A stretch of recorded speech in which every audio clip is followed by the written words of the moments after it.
You are listening to CGSW on 90.9 FM in Calgary on Treaty 7 territory.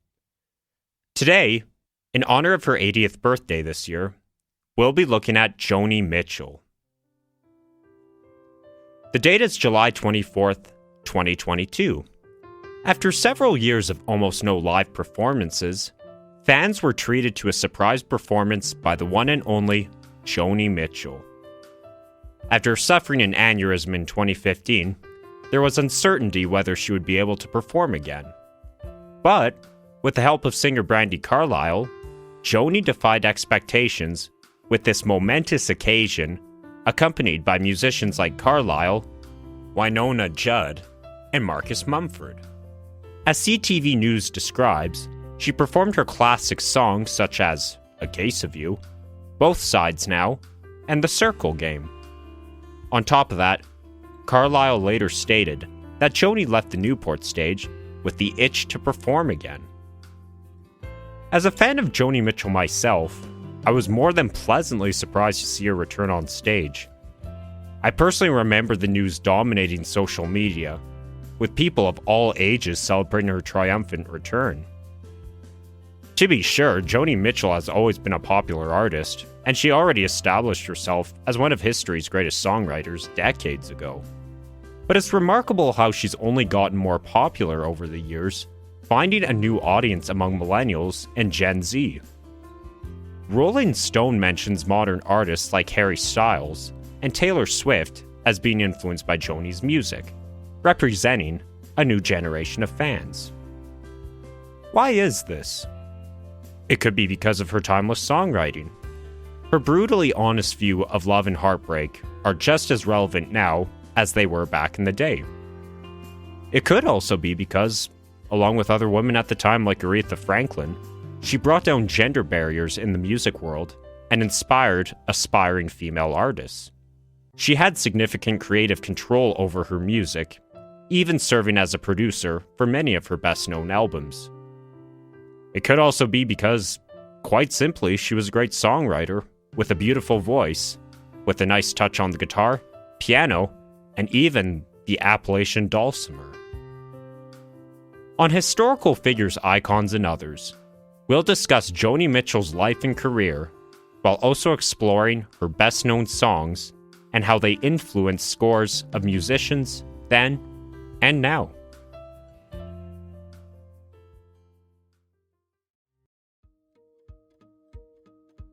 Joni Mitchell was born on November 7th, 1943, in Fort Macleod, Alberta, moving with her family to North Battleford, Saskatchewan, after the end of World War II. Later, she moved to Saskatoon, and as Wally Breeze describes on her official website, Saskatoon is the place she has since referred to as her hometown. Her musical beginnings started at age 7 when she briefly took piano lessons. Her skills in visual art were also noticed at an early age by her peers. One mentor was her grade 7 English teacher, Mr. Kratzman, telling her that, if you can paint with a brush, you can paint with words. Those words resonated with Joni throughout her life. Being exposed to rock and roll as a teen, Joni learned to play baritone ukulele, later picking up guitar, and played at various gatherings, while also hanging out at the Saskatoon coffee house named the Louis Riel. Unfortunately, in 1953, Joni was a victim of the polio epidemic that struck Canada. While still able to walk after she recovered, the polio permanently damaged her left hand. In her book, Will You Take Me As I Am, Michelle Mercer points out that this is why Joni learned to play guitar with alternate guitar tunings to ease the stress of playing difficult chords. This unique playing style would later become one of her defining musical trademarks. Joni attended the Alberta College of Art in Calgary for a year and became a regular performer at a local club called The Depression. At the end of the school year, she traveled to Toronto to become a folk singer.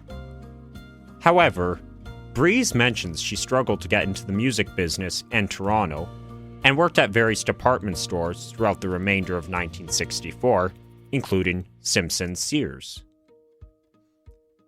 Although made public years later, Joni also found out that she was pregnant by her college ex-boyfriend, and, in February 1965, she gave birth to a baby girl. Joni, now alone with the newborn baby, and without employment to support her, had no choice but give the girl up for adoption. Joni's heartbreak over surrendering her newborn daughter would prove to be a turning point in her life. As Mercer explains, music was used to fill this childless void. More on this later. Shortly after Joni married Chuck Mitchell, the two moved to Detroit in the summer of 1965. Like many aspiring Canadian artists at the time, she moved to the US because opportunities in the music industry were more plentiful. In a 1968 CBC interview, Joni mentions that despite there being many talented singers in Canada during the 1960s, it was difficult for artists to make names for themselves and were limited to the local circuits. During the summer of 1966, Joni played a short set at the Newport Folk Festival at Rhode Island, one of her earliest major performances. After her marriage with Chuck ended, Joni moved to New York City in 1967, all the while playing venues along the East Coast, and gained a following as a performer and songwriter. Breeze mentions that while performing at a club in Florida, Joni met David Crosby, a former member of the folk rock band The Byrds, who saw great potential in her. He helped convince Reprise Records to let Joni record her own solo acoustic album. This debut album, Song to a Seagull, produced by Crosby, was released in 1968. Though the album itself was initially a minor success, Joni's talents were nevertheless gaining attention. Joni wrote songs that were recorded by other artists, including Judy Collins' Both Sides Now, which appeared in the top 10 of the national music charts. Collins also later recorded another Joni penned song, Chelsea Morning. Joni's heightened reputation as a songwriter heightened anticipation for her second album, Clouds, which was released in 1969. It contained Joni's own versions of the two songs Judy Collins had recorded, becoming among Joni's best-known recordings. I would like to take a moment to mention how Joni's early life in the prairies influenced her songwriting. Growing up in Saskatchewan, Joni had a close connection to nature, frequently biking through the countryside and climbing trees. In her book Music in Canada, Capturing Landscape and Diversity, Elaine Keeler mentions that Joni later described her songs as having a striding quality, which is like long steps across the flat land. True, Joni built most of her music career while living in the United States, and her songs were based on her observations of the American landscape. But she never forgot her Canadian roots.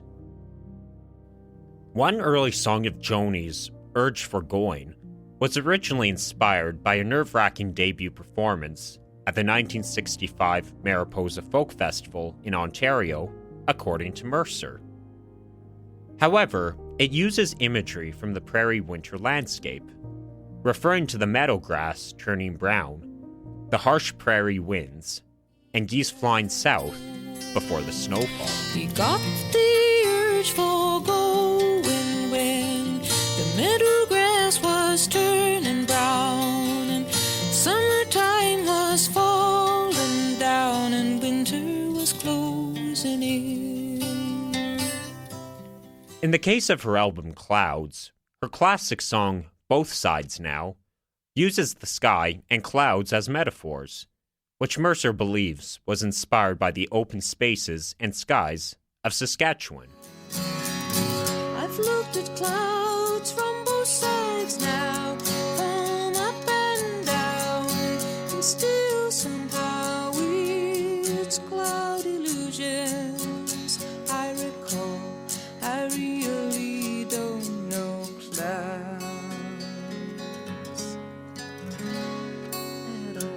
As Mercer notes, even the album cover art, painted herself, shows Joni holding a red-orange prairie lily, also Saskatchewan's provincial flower, with the Saskatchewan River running behind her. With all this in mind, it's easy to see how her background as a painter played a major part in her musicianship. Like her teacher Mr. Kreutzmann told her, she was capable of creating imagery through words, using her songs to paint vast landscapes for the listener. 1970 saw the release of her third album, Ladies of the Canyon, also featuring some of her finest tracks. Big Yellow Taxi conveys an environmental message. Mercer mentions that while vacationing in Hawaii, Joni peered out the hotel window and was saddened to see a parking lot in paradise.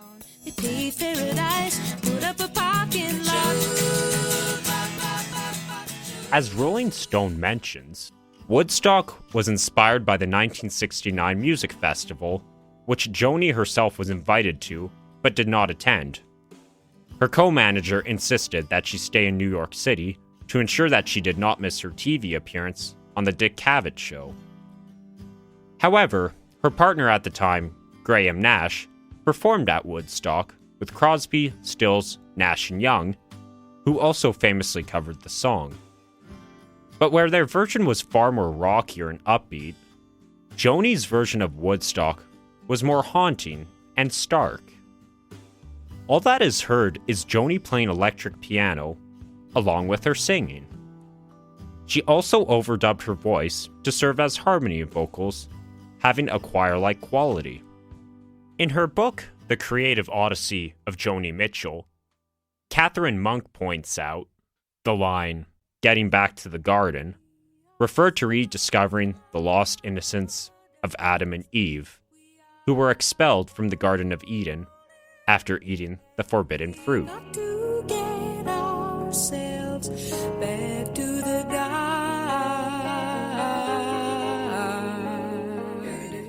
The Circle Game was originally recorded by Tom Rush for his 1968 Breakthrough album. As Joni explained at a 1970 performance, she was inspired to write the song after her friend Neil Young wrote the song Sugar Mountain, which grieved the loss of his youthful years. Rolling Stone quotes Joni, who remembered thinking, "If we get to 21, and there's nothing after that, that's a pretty bleak future." So, she wrote The Circle Game, a more hopeful song that not only celebrated childhood, but also the possibilities of adulthood. It tells the story of a boy growing up, exploring nature, and skating over frozen ponds as a child, driving through town as a teenager, and finally, turning 20. Not all his childhood dreams may have come true, but there will be new and better dreams to look forward to. We're captive on the carousel of time. We can't return, we can only look behind from where we came and go round and round and round in a circle here. By this time, however, Joni found herself uncomfortable with fame and needed to step back from the pressures of the music industry and life on the road. She took a trip across Europe, backpacking with a dulcimer and a flute. The dulcimer in particular would be the instrument she would use to write much of her 1971 album, Blue. As CBC explains, Blue marked an important transition for Joni, moving from the acoustic folk sound of her early works to the increasingly complex production heard on later albums. In 2020, Rolling Stone ranked Blue as the third greatest album of all time, following Marvin Gaye's What's Going On and the Beach Boys' Pet Sounds. Unlike the elaborate music production on those albums, Blue is far more stripped back, using simple accompaniments that, along with the dulcimer, uses acoustic guitar and piano. There is very little use of electric instruments, and the percussion, if even heard, is rather subtle. As Rolling Stone explains, Blue is the first time any major rock or pop artist had opened up so fully, lamenting past relationships and romantic encounters. For these reasons, Blue redefined confessional songwriting in popular music. As Rolling Stone describes, A Case of You centers around a male character who represents several men in Joni's life during that time, notably Leonard Cohen, and her then partner, James Taylor, who joins in on guitar on this track, among others, on the album. River, a song you may have heard during the holiday season, begins with a piano melody reminiscent of Jingle Bells. Rolling Stone describes Joni grieving the end of a relationship. I'm so hard to handle. I'm selfish and I'm sad. Now I gone and lost the best baby that I ever had. Oh, I wish I had. Mercer offers an interesting perspective on River. She believes that Joni's residency in Laurel Canyon, Los Angeles, forced her to look back home in Saskatchewan, dreaming of escaping the snowless winters and skate away on the frozen river of her youth, a familiar place to escape to after romantic heartbreak. Oh, Carrie, get out your cane. Although many of Blue's tracks are somber in nature, others retain a playful sound as well, such as the track Carrie. As Rolling Stone explains, when Joni traveled to the island of Crete in Greece in 1970, she met a fellow American named Carrie Raditz, who worked as a local cook and sandal maker. One of the more musically elaborate songs on Blue, Carrie features Stephen Stills on bass and acoustic guitar, and Russ Kunkel on the conga. But one of her most personal tracks appears on the album. Little Green reflects upon the adoption of her daughter. Admittedly, this is not obvious at first listen, but it appears that the rather cryptic lyrics were intentional. The generation that her parents came from viewed having children born out of wedlock as shameful. Although Joni remained silent about her daughter, even to her parents, she still found a means to express the sadness in a beautifully poetic way. As Anne Karpenin notes in her book, The Songs of Joni Mitchell, Gender, Performance, and Agency, Joni does not necessarily regret her decision, but as the lyrics say, she feels sad and sorry. She once again invokes Canadian imagery in the chorus. Just a little green, like the nights when the northern lights perform. There'll be icicles and birthday clothes, and sometimes there'll be sorrow.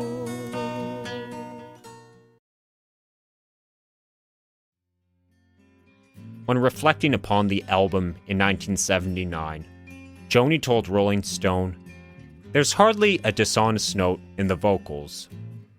As she continued, "At that period in my life, I had no personal defenses.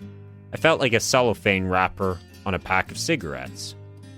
I felt like I had absolutely no secrets from the world, and I couldn't pretend in my life to be strong or to be happy. But the advantage of it in the music was that there were no defenses there either.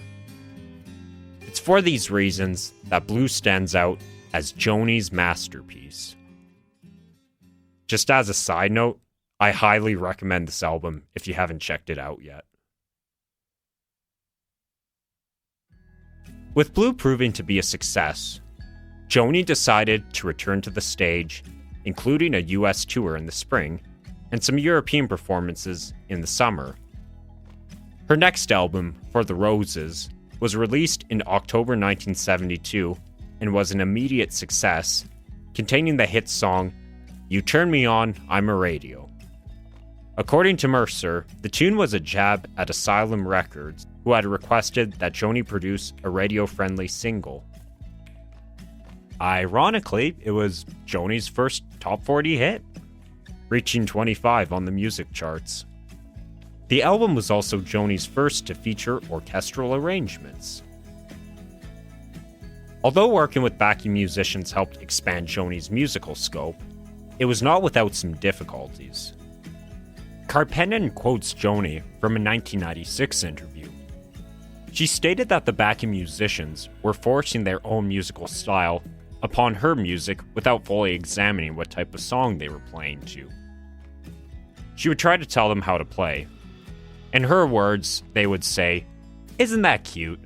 She was trying to tell me how to play my axe, and I've played with James Brown." Joni was sadly reminded that it was difficult for a woman like her to guide male musicians into playing what she wanted and provide constructive feedback. This reminds me of an interesting perspective that Elaine Keeler presents. She notes how Joni believes that her womanhood played a vital role in her songwriting, believing that a woman can better understand another woman's problems. Men, on the other hand, are quick to resolve the said problems. How did this relate to her songwriting? In her words, Joni explained, "Suspended chords are unresolved chords. If you go from an unresolved chord to an unresolved chord to an unresolved chord, I think it bugs men. But my life has been unresolved. So these chords suited my disposition emotionally. They depicted my life."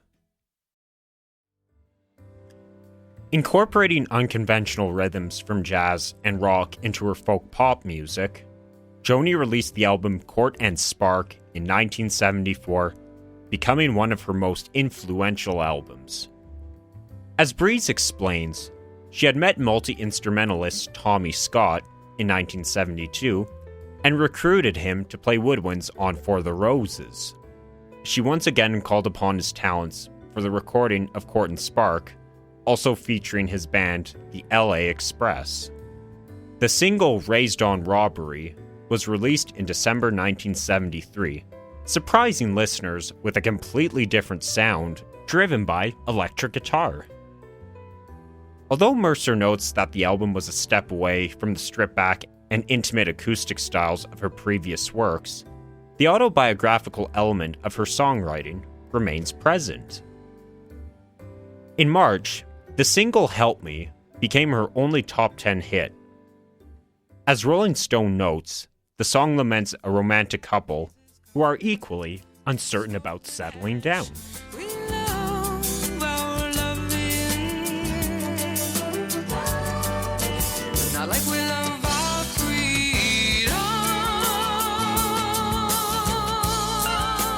It has a rather complex song structure, with bassist Max Bennett mentioning that the harmonic structure she used, it was so unique.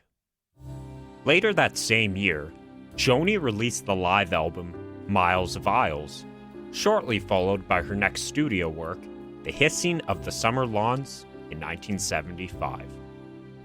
Summer Lawns saw Joni delve further into the world of jazz rhythms. Although initially rejected by listeners, it is now acknowledged as one of her most important albums. Monk notes that Prince, a fan of Joni, declared Summer Lawns to be greatly influential on his own musical style. Hedjira, released in 1976, continued this exploration of jazz styles, although with a more subdued and moody atmosphere. As Breeze writes, many of the songs on the album dealt with Joni learning to be at peace with not having a family. Mercer also points out that after a few more relationships, finding and losing love seemed less important to her than it did when she wrote the songs for Blue. Take a listen to a clip from her song, Amelia. Maybe I've never really loved. I guess that is the truth. I've spent my whole life in clouds at icy altitude. Hedjira arguably tied together the most influential period of Joni's music career, but she never stopped experimenting and continued to release successful albums for years afterwards. Canadian Encyclopedia explains that shortly afterward, she recorded the experimental album Don Juan's Reckless Daughter. One notable track was the ambitious 17-minute Paprika Plains, catching the attention of jazz legend Charles Mingus. This prompted him to reach out to Joni for a musical collaboration. Breeze mentions that although Mingus did not live to see the completed album before passing away in January 1979, he heard most of the lyrics that Joni had written for his melodies. The album, titled Mingus, was released later that year. The 1980s saw Joni continue to experiment with musical styles. She explored a rockier style with the 1982 album Wild Things Run Fast, and synth-pop sounds on 1985's Dog Eat Dog. As Canadian Encyclopedia explains, her 1988 album Chalk Mark in a Rainstorm saw Joni continue to experiment with synthesizers and drum machines, while collaborating with other prominent artists. The first single, Snakes and Ladders, was a collaboration with Don Henley, and the second, My Secret Place, was one with Peter Gabriel.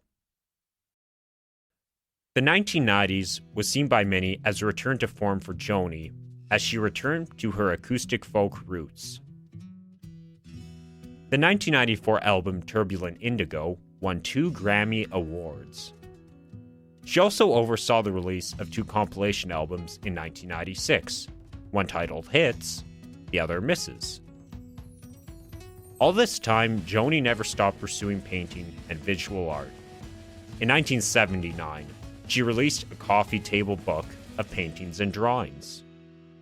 As Monk mentions, Joni was reunited with her long-lost daughter, Killorn Gibb, in 1997, which she described as filling the void that had remained with her for all those years.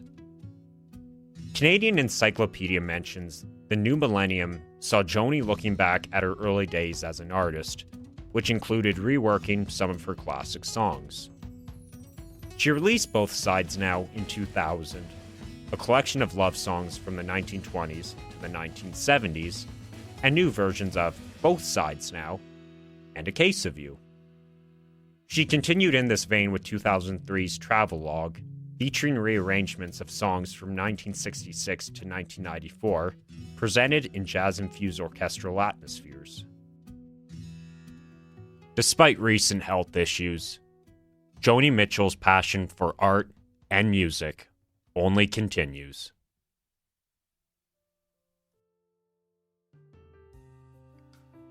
Joni Mitchell continues to be regarded as one of the most dominant music forces, not just in Canada, but across the globe.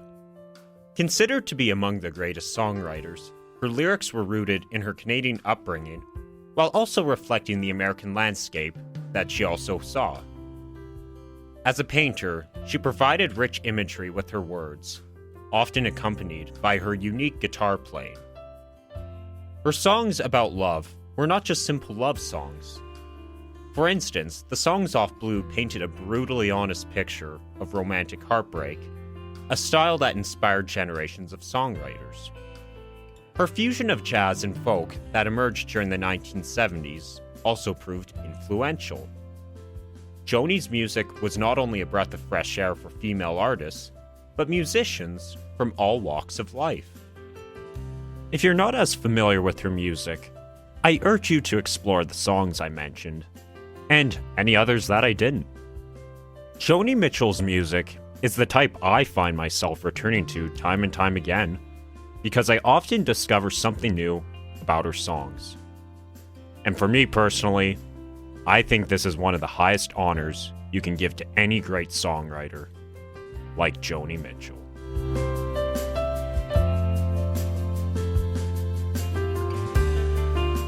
Thanks for tuning in to Historical Figures, Icons, and Others. Be sure to follow us on our Facebook and Instagram pages, and as always, stay tuned for future episodes.